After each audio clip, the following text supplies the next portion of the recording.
So hello friend, तो आज के इस वीडियो में हम लोग एक छोटा सा टॉपिक को कवर करेंगे जिसमें हम लोग बात करेंगे कि energy conversion of energy in thermal power plant. हमारा जो थर्मल पावर प्लांट होता है उसमें जो एनर्जी का कन्वर्जन होता है, जैसे हम लोग केमिकल एनर्जी से जो इलेक्ट्रिसिटी प्रोड्यूस करते हैं, यानी कि इलेक्ट्रिक एनर्जी जो प्रोड्यूस करते हैं, इनका स्टेप क्या होता है, कौन सा एनर्जी कैसे कन्वर्ट होता है, इनके बारे में बात करेंगे। साथ में केमिकल से तो हम लोग देखेंगे ही कि केमिकल एनर्जी का ट्रांसफ़र आपका कैसे होता है थर्मल पावर प्लांट में। साथ में हम लोग बात करेंगे कि जो हमारा ये केमिकल एनर्जी है वो कहाँ से आया है, यानी कि पूरा एकदम शुरुआत से बात करेंगे कि जो शुरू में हमको एनर्जी मिला और वो कैसे इलेक्ट्रिक एनर्जी कन्वर्ट हुआ, उसको हम लोग डिटेल में यहाँ पे बात करने वाले थे। वीडियो बहुत ही इन्फॉर्मेटिव और बहुत ही इंटरेस्टिंग होने वाला है, तो वीडियो के साथ बने रहें। और यदि आप इस चैनल पर नए हैं तो चैनल को सब्सक्राइब कर लें और बेल नोटिफिकेशन को ऑन कर लें ताकि इस टाइप का इन्फॉर्मेटिव वीडियो आपको सबसे पहले मिले। चलिए बिना समय बाद वीडियो करते हैं स्टार्ट। हाँ, सो फ्रेंड, तो एक चीज़ तो हम लोग बचपन से ही पढ़ते आए हैं कि एनर्जी का जो मेन सोर्स होता है वो होता है सन, यानी कि जो सूरज ही होता है वो ऊर्जा का मेन स्रोत होता है।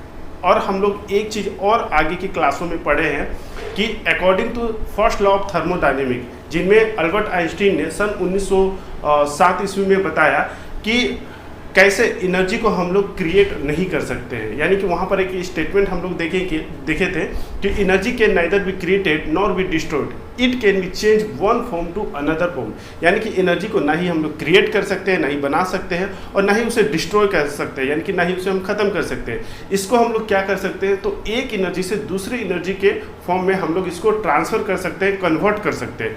ये अल्बर्ट आइंस्टीन ने बताया था और यही होता भी है। ठीक है, तो देखिए यहाँ पर जो हमारा थर्मल पावर प्लांट में क्या होता है कि इलेक्ट्रिसिटी प्रोड्यूस होता है, यानी कि इलेक्ट्रिकल एनर्जी हमारी बनती है। तो कैसे बनती है, कहाँ से बनती है, इसको हम लोग देखते हैं। तो देखिए, अगर हम लोग थर्मल पावर प्लांट के बारे में बात करें तो वहाँ पर आपका केमिकल एनर्जी से आपका इलेक्ट्रिकल एनर्जी बनती है। ओके, यानी कि जो केमिकल एनर्जी होती है वो आपको कहाँ मिलेगा, तो जैसे कुछ भी फ्यूल हो गया, जैसे आपका कोयला हो गया, कोई आपका लिक्विड फ्यूल हो गया, ठीक है, कोई ऑयल वगैरह, या आपका जो गैसियस फ्यूल हो गया, उसमें भी आपको केमिकल एनर्जी हो गया। यानी जो भी आपका फ्यूल है जो जल सकता है उसमें आपको केमिकल एनर्जी मिलेगा। ओके, तो थर्मल पावर प्लांट में ये तो एक स्टार्टिंग आपका एनर्जी हो गया, इसी एनर्जी को हम लोग कन्वर्ट करते हैं। लेकिन बात करते हैं थोड़ा सा हटकर, इसके पहले बात करते हैं कि ये जो केमिकल एनर्जी जो फ्यूल में आया वो कहाँ से आया, क्योंकि जैसा हम लोग जानते हैं कि एनर्जी का जो मेन स्रोत होता है वो होता है सन, ठीक है, यानी कि सोलर एनर्जी। तो देखिए, कोई भी फ्यूल है वो बना कैसे है, तो लंबे समय तक जब पेड़ पौधे जीव जंतु जो जमीन के अंदर रह गए थे तो उससे हमारा फ्यूल जो होता है वो रेडी होता है। तो पेड़ पौधे कभी न कभी प्रकाश संश्लेषण की क्रिया किए होंगे, तो उस प्रकाश संश्लेषण में क्या होता है, जब आपका सनलाइट के द्वारा वो एनर्जी को स्टोर करते हैं या अपना खाना बनाते हैं, तो उसी के द्वारा वो केमिकल एनर्जी को स्टोर कर लेते हैं। ठीक है, और यही पेड़ पौधे जब किसी प्राकृतिक आपदा के कारण जब जमीनों के अंदर चले गए तो एक लंबे समय के बाद ये कोयले के रूप में ट्रांसफर हो गए, एक फ्यूल के रूप में ट्रांसफर हो गए, जिसमें हमको ये केमिकल एनर्जी जो होती है वो प्रचुर मात्रा में मिलती है। तो हमारा सनलाइट से, हमारा पेड़ पौधे के द्वारा ये केमिकल एनर्जी हमें कोयले के रूप में मिला। ठीक है, तो अब ये जो कोयला है वो आता है आपका थर्मल पावर प्लांट में। थर्मल पावर प्लांट कहने का मतलब ही है कि कोयले के द्वारा हम लोग एनर्जी को बनाते हैं। ओके, तो देखिए यहाँ पर हमारा थर्मल पावर प्लांट में कोयला आया, यानी कि आपका केमिकल एनर्जी आ गया। ठीक है, आप कोई भी फ्यूल ले लीजिए, चाहे लिक्विड हो, आपका सॉलिड हो, सॉलिड यानी कि कोल, या गैसियस हो, उसमें आपका केमिकल एनर्जी होगा ही।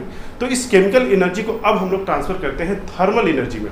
वो कैसे होता है, तो आप लोग देखे होंगे कि थर्मल पावर प्लांट में आपका एक बॉयलर होता है। तो बॉयलर में क्या होता है, जैसे कि हम लोग पिछले वीडियो में कई सारे वीडियो में डिस्कशन कर चुके हैं कि बॉयलर में आपको फ्यूल को जलाया जाता है। अब जब फ्यूल जलेगा तो क्या होगा, हीट एनर्जी प्रोड्यूस होगी। वो हीट एनर्जी क्या होगा कि आपका जो वाटर जो स्टीम में कन्वर्ट हो रहा है उसमें ट्रांसफ़र होगा। तो जो कोयले का जब वो जला तो उसका जो थर्मल एनर्जी है वो चला गया आपका स्टीम में। ओके, अब स्टीम में जो थर्मल एनर्जी है वो कहाँ जाएगी, तो आपका टरबाइन में जाएगी। तो टरबाइन में हाई प्रेशर और हाई थर्मल एनर्जी के साथ जब वो टरबाइन में जाती है तो टरबाइन में एक थ्रस्ट प्रोड्यूस होता है, एक फोर्स क्रिएट होता है, जिसके द्वारा आपका टरबाइन जो होता है वो रोटेट करता है, और इस रोटेशन की वजह से आपका मैकेनिकल एनर्जी प्रोड्यूस होता है।